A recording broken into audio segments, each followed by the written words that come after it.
I think I find it actually like a really invigorating challenge. I think some artists that I know that have grown up in that scenario make more interesting artwork as a result, because I think there's a lot of questions, a lot of things to process, and a lot of constantly evolving fluid identity too.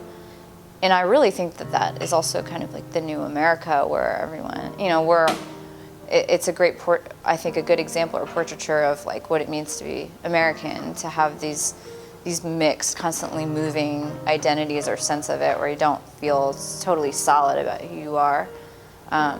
So I think in a way it's kind of a blessing, and I appreciate that I come from a very mixed place. My mother's family is Irish, the tiny bit of German. My dad's total like 100% Indian, all very different religions, very different from each other, and so I think it's only enriched who I am as a person, because I've had to sort of define myself rather than, I've never really been able to inherit a sense of identity. I've had to carve it, because my parents don't have my identity, right? Like my mom isn't mixed, my dad isn't mixed, but I am.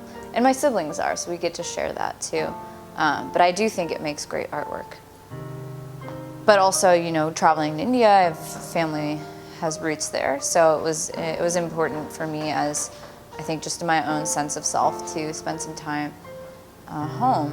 And I got to visit my family's home, and like I stayed in like the room my dad spent most of his childhood in, and I remember on the phone with my dad when I was in India, and I was like laying on the bed looking up at the ceiling fan, and my dad was asking, is that ceiling fan still there?